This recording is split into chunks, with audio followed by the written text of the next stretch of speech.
De 17 ans poignardé. Une autre femme assassinée. Il est visé par des allégations d'inconduite sexuelle. Les formations politiques s'arrachent le vote des familles. Comment faire fructifier votre argent sans risque? Savoir et comprendre les plus récentes nouvelles qui nous touchent. Tout savoir en 24 minutes. En manchette dans cet épisode, un homme enragé dans un McDonald's attaque une pauvre cliente.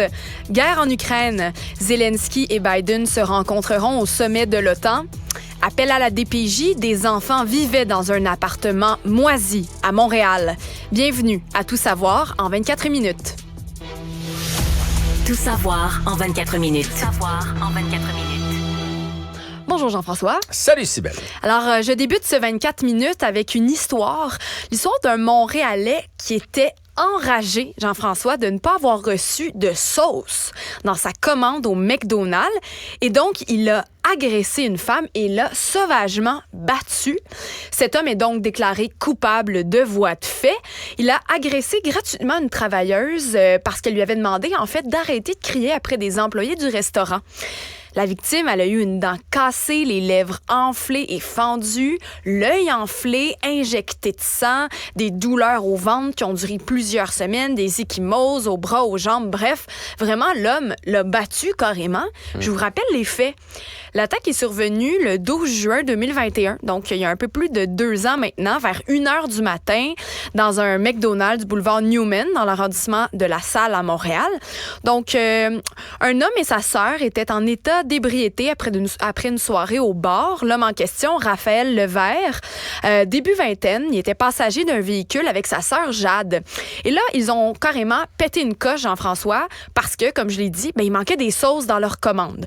Donc là, ce qui s'est passé, c'est que quand ils ont reçu leur commande à la commande à l'auto et qu'ils se sont aperçus de l'erreur fatidique, mais ils ont commencé à cogner vraiment sévèrement dans la fenêtre de la personne au McDonald's et commencé à crier, en fait, après l'employé. Et c'est la victime qui était, elle, dans le stationnement, qui est en fait allée vers le véhicule et leur a demandé carrément d'arrêter de crier après. Ouais, c'est ça, c'est assez, là, laisser le monde tranquille.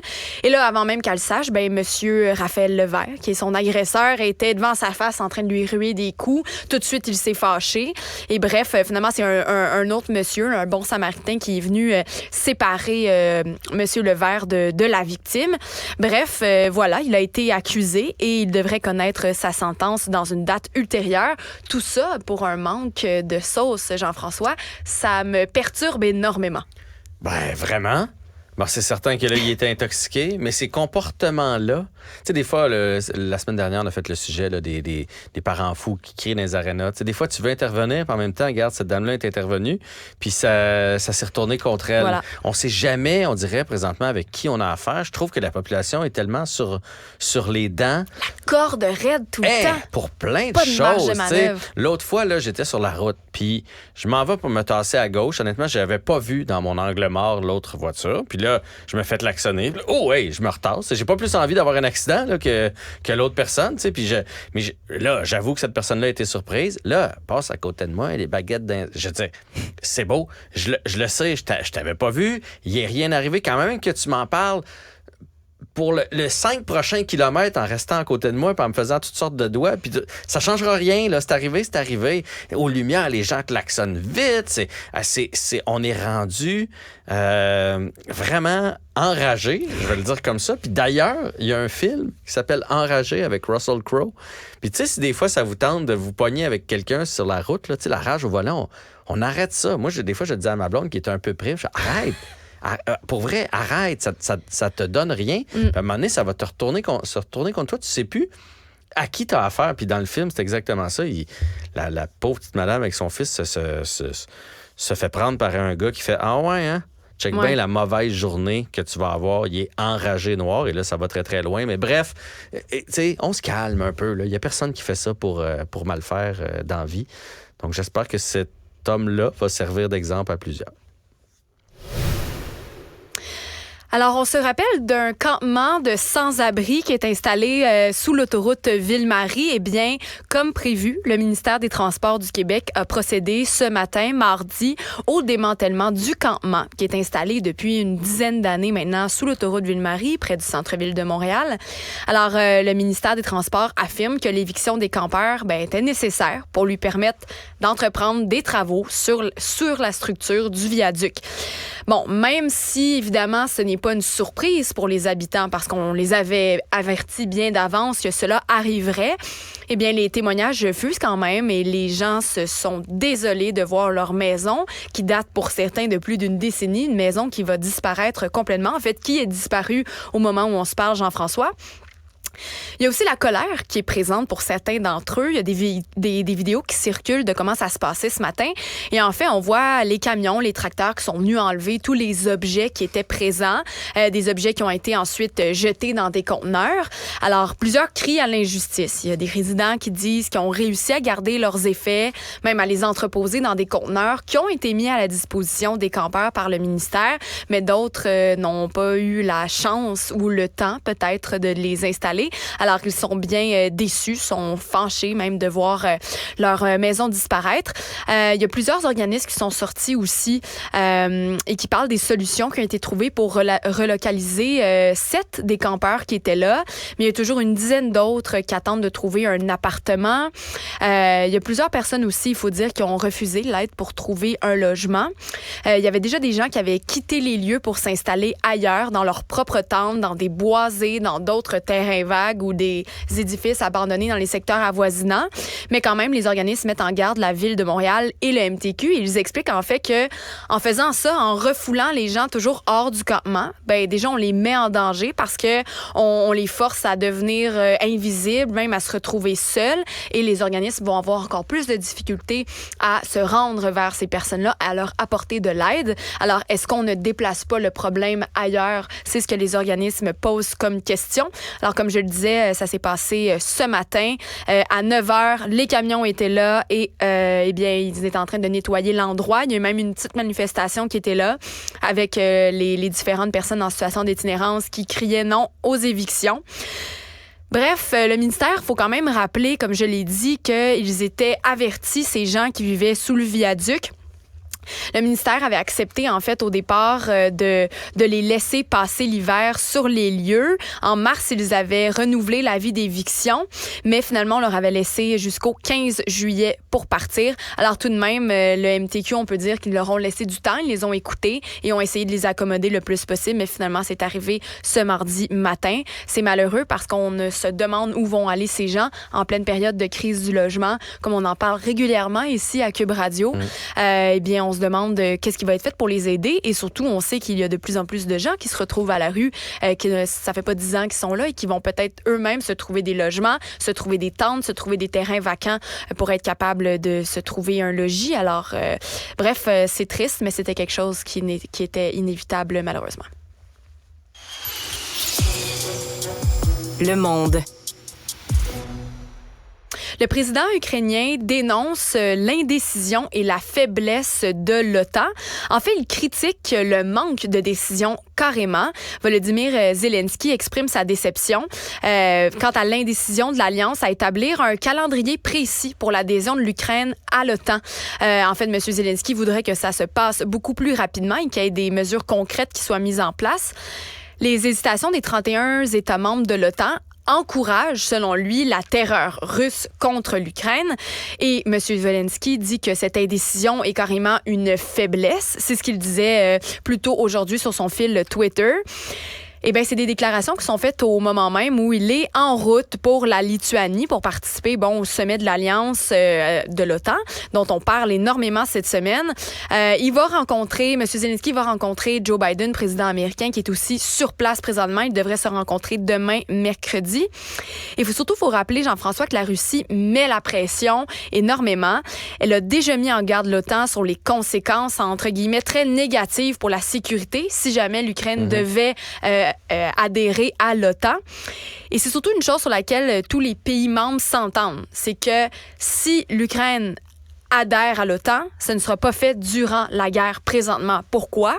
C'est parce que si l'Ukraine entre dans l'OTAN, ben, l'OTAN va automatiquement devoir entrer en guerre aussi. Donc, tous les pays membres devront entrer en guerre. Et donc, carrément, on pourrait penser à une guerre qui est donc presque mondiale, disons-le comme ça. Alors, bien sûr, c'est pas comme ça que ça va se passer et c'est pour ça, pourquoi en fait les États membres sont très réfractaires à voir l'Ukraine adhérer et l'adhérer surtout rapidement. Et on se demande si Kiev a carrément sa place dans l'Alliance. En fait, on se demande aussi si toutes les conditions vont être réunies pour voir l'Ukraine adhérer à l'OTAN. Et on verra bien si, il n'y aurait pas des réformes qui vont être faites pour que l'Ukraine puisse joindre les rangs. Mais pour l'instant, il n'y a pas de calendrier qui va être émis. C'est ce qu'a affirmé donc la Maison-Blanche et son conseiller à la sécurité nationale, Jake Sullivan. On parlait justement hier dans le dernier épisode du lundi 10 juillet. On disait que c'était... on était près du 500e jour de la guerre en Ukraine. On s'est maintenant franchi et donc les tensions continuent d'escalader. Bref, bien sûr, c'est un dossier qui va revenir dans de nombreux épisodes, Jean-François. Et nous, on semble s'habituer aussi. Oui, un peu trop. C'est banal, normal, presque, là. Il y a une guerre là-bas, puis on en parle beaucoup moins qu'on en parlait avant. On voit moins d'images aux nouvelles, etc. Mais eux le vivent dans le quotidien. Là. Puis même après la guerre, rebâtir l'Ukraine, c'est fou tout ce qui va avoir été démoli là-bas, puis les gens à quel point ils vont être marqués aussi. Puis j'ai toujours l'impression, puis je comprends M. Zelensky de dire on les aide, mais pas trop. On vous envoie du stock, mais pas trop. C'est toujours oui, vous pourriez faire partie de l'OTAN, mais pas tant que ça non plus. Fait qu'il doit toujours avoir l'impression qu'on est comme entre deux zones. Puis à un moment donné, il va falloir que ça finisse, ce conflit-là. Oui. Donc on parle de prudence, peut-être. Il y a de la prudence, mais on les aide pas tant. On les aide, mais pas tant que ça. Mais c'est ce qu'on disait hier, que le Canada était critiqué pour son manque d'action, surtout le manque de respect envers ses propres promesses d'aide. Alors, comme tu le dis, est-ce qu'on n'est pas un peu désensibilisé à ça? Ben, il faut pas l'être parce qu'évidemment, il y a des gens qui continuent de mourir et le patrimoine qui continue à être détruit également. Mais on veut pas que ça éclate non plus encore plus gros. T'sais. Fait que c'est vraiment sous c'est difficile à gérer, vraiment. Tout à fait. Je voulais revenir, ça va te faire penser, Jean-François, à ce qu'on disait hier au niveau de l'intelligence artificielle. Donc, invité au sommet mondial AI for Good de l'ONU. C'était à Genève vendredi dernier. Donc, il y a des robots humanoïdes qui ont déclaré avoir un meilleur potentiel pour prendre des décisions que les dirigeants humains. Ça fait réfléchir quand même comme déclaration. Donc, en fait, il y avait autant des humains que des robots humanoïdes qui étaient réunis ensemble. Et on se demandait, est-ce qu'ils sont devenus prétentieux? Est-ce qu'ils ont raison, ces robots, de dire ça?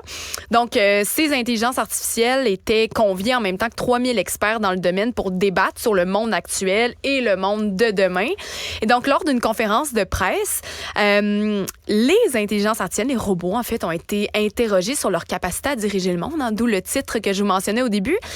Et à la question, seriez-vous de meilleurs leaders étant donné la capacité des humains à faire des erreurs? Eh bien, cette question a été posée au robot Sophia. Et là, c'était pas programmé d'avance. Là. Ce n'était pas programmé. Donc, c'est vraiment avec son intelligence de robot qu'elle était capable de sortir cette réponse-là. Oui, c'est ça. Alors, je vous fais entendre ce qu'elle a répondu, ou du moins une partie de sa réponse. I believe that humanoid robots have the potential to lead with a greater level of efficiency and effectiveness than human leaders. Donc, je déclare que les robots ont une meilleure capacité à diriger. Elle l'a confirmé. Elle a poursuivi sa réponse en disant que les robots, en fait, n'ont pas les mêmes préjugés ou émotions qui peuvent parfois obscurcir la prise de décision des humains. Et nous pouvons traiter rapidement de grandes quantités de données afin de prendre les meilleures décisions.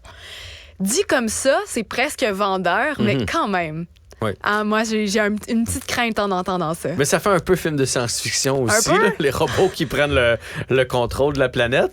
Mais c'est vrai son point sur les émotions. Et peut-être qu'un jour, on verra un dirigeant qui va avoir un aide robot dans son cabinet, dans sa garde rapprochée, pour avoir une décision vraiment comme... Qui le point de vue, peut-être. en fait, pas une décision. Le point de vue cartésien. OK, le point de vue cartésien, point de vue émotion de l'autre côté, puis faire un hybride entre les deux. Mais moi, ce qui m'a impressionné là-dedans, c'est à quel point ça comme piote vite dans leur tête. Là. Ça va vite dans leur tête de robots. Ils sont capables vraiment d'avoir une discussion avec une journaliste. Là. Ça, c'est... Et la fluidité du langage aussi. Absolument. Là, c'est capoté. Mais on lui a posé aussi la question à ce robot Sophia s'il est... En fait, on lui a dit, est-ce que les émotions humaines sont un frein à la prise de décision importante? Est-ce que c'est un obstacle et donc on ne devrait pas les avoir? Et elle a répondu en nous rassurant que non. Hein, nos petites émotions d'humains sont importantes. Elle disait que l'intelligence artificielle peut fournir des données impartiales, tandis que les humains peuvent fournir l'intelligence émotionnelle et la créativité nécessaires pour prendre les meilleures décisions. Ensemble, nous pouvons réaliser de grandes choses. Ça, c'est quelque chose quand même qui nous ramène à la réalité de l'utilisation de l'intelligence artificielle pour les humains. Il y a plusieurs types d'intelligence qu'on peut utiliser. Oui, on pense souvent à ChatGPT, mais il y en a d'autres qui créent des images dont on a parlé récemment, dont le nom m'échappe. Mais c'est en fait la collaboration entre l'humain et l'intelligence artificielle qui crée ces images-là magnifiques. Mais si tu ne sais pas, entre guillemets, parler au robot, le robot ne va peut-être pas arriver à la création finale que tu voudrais. Donc, c'est vraiment l'amalgame entre l'humain et l'intelligence artificielle qui est très intéressante. Donc, ce qu'elle disait, Sophia, c'est pas faux, mais bref, à la vitesse dont évoluent ces technologies. On se demande en fait s'il n'est pas un peu trop tard pour encadrer ou du moins se poser ces questions-là. J'ose croire qu'il n'est pas trop tard, mais quand même, dans les dernières semaines, les derniers mois, il y a plusieurs personnes qui nous ont mis en garde. C'est un tsunami, attention, là. Ça va vite. Oui, dans 10 ans, dans 15 ans, l'intelligence artificielle va être partout. Autre cas extrême de logement insalubre à Montréal. Un propriétaire d'un 4,5 a une surprise immense, une surprise dégueulasse, carrément, en entrant chez lui. En fait, le gestionnaire de l'immeuble a dû porter plainte à la DPJ parce que des enfants vivaient dans la moisissure. Hein. Rien de moins, je vois tes yeux rouler déjà. Ah, moi, quand ça touche les enfants, j'ai bien de la misère avec ça. Ben, c'est ça, le proprio, c'est exactement ce qui s'est dit. Ça n'a pas de bon sens, entre guillemets, que des enfants puissent vivre là-dedans. En fait, ça se passe dans le quartier Huntsic à Montréal. C'est un couple de parents et leurs 3 enfants en bas âge qui ont quitté leur logement en catimini, le laissant derrière eux dans des conditions complètement horribles. Ils ont passé 4 ans dans l'appartement. Ils payaient mensuellement 725 $. Un logement qui était en bon état au début du bail, mais qui s'est vraiment dégradé au fil des mois, au fil des années, qui est devenu insalubre, moisi. C'est vraiment complètement la faute des locataires. Hein. On parle aussi d'odeurs nauséabondes qui ont envahi les autres appartements. C'était juste tellement sale au point où des champignons se sont développés. Mais de vivre là-dedans pendant plusieurs années, on connaît les effets nocifs que ça peut avoir sur la santé. Mais c'est ça, mais au moment, en fait, où comment le propriétaire a eu cette surprise-là, c'est que plusieurs donc des autres logements se sont plaints des odeurs nauséabondes, comme je le disais. Et donc, le gestionnaire a pris rendez-vous avec le locataire. Et quand il est entré à l'intérieur, ben c'est là qu'il a vu à quel point c'était dégueulasse et insalubre et à quel point c'était impensable que des enfants puissent vivre là-dedans. Donc, il a contacté la DPJ et la DPJ a retenu le signalement. Et même le plus jeune des enfants avait simplement 6 mois. Donc, on sait à quel point ça peut être fragile, un petit bébé comme ça. Donc, on voit, c'est un reportage intéressant des Poirier sur TVA, si vous voulez y jeter un coup d'œil, où on voit carrément les photos de l'endroit. Tu sais, une salle de bain, une cuisine toute blanche qui est finalement devenue brunâtre, les murs qui décollent. On imagine l'humidité. Il y avait une hotte de cuisine qui expliquait aussi qu'il ne fonctionnait jamais. Donc, on imagine vraiment le quartier. Ben, on imagine le reste de leur vie aussi. Oui, c'est ça. Si on prenait pas plus soin de l'appartement. Aussi, hein? C'est pas juste un petit ménage. Là. Et j'imagine après ça, leurs vêtements, la bouffe. Non, mais c'est atroce complètement. On ne devait pas laver les draps aux 2 semaines. Là, hein? Non, puis non, ça, c'est ouf. Oui, c'est ça. Tu touches une corde sensible de bon côté. Elle devait avoir les poils sur le côté pas mal. Eh boy. Mais c'est ça, en fait, c'est aussi ce qui est dénoncé dans cette histoire-là, entre autres, c'est la capacité des propriétaires à pouvoir prendre action là-dessus. Je m'explique. Le propriétaire va devoir débourser 50 000 $ en dommages et réparations pour sa maison, pour être capable de remettre à neuf son logement. 50 000 $? Oui, on estime les travaux à 50 000 $. Donc, ça vous donne une idée à quel point c'était dégueulasse et à quel point aussi les dommages se sont incrustés. Je vous ai parlé des murs qui levaient. imaginez ce qu'il y a derrière le mur. Ouais, et ça comment... veut dire qu'il faut qu'il refasse. Là. Ben oui, puis le problème, et c'est ce que la Corpic dénonce, donc la Corpic qui est la Corporation des propriétaires immobiliers du Québec, je vais l'appeler la Corpic. En fait, ce qu'il dénonce, c'est que avec la section G du bail, hein, ce qui empêche en fait les propriétaires d'augmenter de façon excessive les loyers. Donc lui, le propriétaire, même s'il dépense 50 000 $ pour faire arranger son appartement comme du monde, il ne pourra pas bien plus augmenter son loyer qui était à 725 $, ce qui va faire en sorte que le propriétaire va être endetté longtemps. Il ne pourra pas se rembourser lui-même avant plusieurs années parce que un locataire, une fois, a causé des dommages. Puis je veux vous rappeler quelque chose. Quand j'ai commencé cette partie-là, cette nouvelle-là, en vous expliquant encore un logement insalubre, c'est au début du mois seulement, le 2 juillet. Vous regarderez, c'est une autre histoire que nos collègues de TVA sortaient. C'était à Québec que ça se passait. Et là, en fait, c'est les locataires sont partis à leur déménagement, mais un état épouvantable qui semble peut-être même pire en photo, avec des excréments au sol, sur les comptoirs, des trous dans les murs, des insectes partout. Bref, nos propriétaires font face parfois à des locataires qui sont au comportement extrêmement problématique. Hein? Ouais, Donc, ouais. lui, je me rappelle pas les dommages en termes d'argent, comment c'était, mais bref, des surprises pour les propriétaires qui n'ont pas nécessairement les recours, tous les recours dont ils voudraient avoir pour faire face à ça. Exact. Puis là, on en revient au fait qu'il faut choisir les bons locataires, mais en même temps, lorsqu'on choisit trop, ça heurte des gens aussi. Parce que ça fait en sorte que si tu as l'air insalubre ou que tu arrives avec des animaux ou peu importe, là, le propriétaire va choisir l'autre à côté là, qui a l'air super propre puis qui n'a pas d'animaux, etc., etc. Fait que c'est un cas comme ça qui nuit à plein d'autres locataires par la suite. Tout à fait. Actualité. Tout savoir en 24 minutes. Un professeur de l'université Harvard croit que les fragments de météorites découverts dans l'océan Pacifique seraient issus d'une technologie extraterrestre. Mais attention, la nouvelle évolue. Ces débris spatiaux, en fait, sont tombés dans l'océan en 2014 quand une boule de feu avait traversé le ciel au-dessus de la Papouasie-Nouvelle-Guinée. Donc, ça avait projeté tout plein de débris dans l'océan à ce moment-là. Le radar du gouvernement américain avait mesuré la vitesse à 177 000 km/h, hein, donc ça va très vite. De tous ces débris. Ça rentrait. Ah oui, ça rentrait au poste, Jean-François. Et donc, la météorite comme telle s'était écrasée à peu près 85 km au large dans l'océan. Et donc, c'est le chercheur dont je vous parle, c'est M. Avi Loeb, un astrophysicien de l'université Harvard, en fait, qui pense que que la météorite contient des technologies qui proviendraient extraterrestres issues d'une autre galaxie. Donc, ça a été prouvé que c'était bel et bien une météorite qui venait d'une autre galaxie. Mais est-ce que c'est des débris d'une technologie extraterrestre? C'est ce que la communauté scientifique remet en question. C'est pas une hypothèse, bien sûr, qui est appuyée de tout le monde. Hein. C'est pas la première fois que ce monsieur-là, Avi Loeb, émet des hypothèses qui divisent. Il y a 5 ans, lui et son collègue chercheur de la même université, Harvard, ont proposé que, il y avait un objet qui était aussi tombé comme ça dans le système solaire, qui était une sonde extraterrestre. Donc, c'est comme l'envie pour certains chercheurs de voir cette réalité-là se Lui, matérialiser. Il a le goût d'y croire, mais il y a quand même une partie de la communauté qui trouve que ces hypothèses ne sont pas si folles que ça.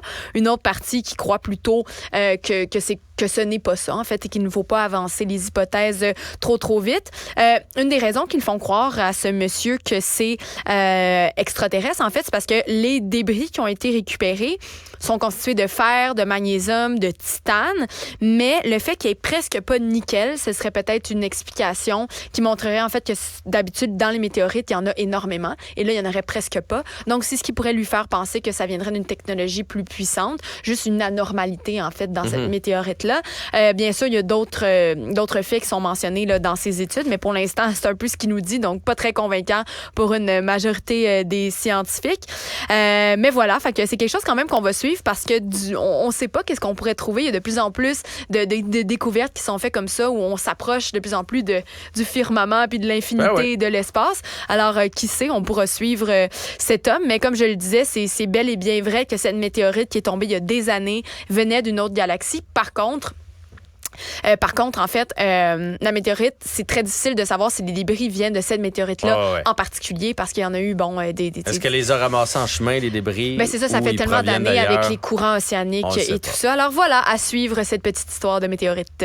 Cybèle Olivier, c'était Tout savoir en 24 minutes, mission accomplie.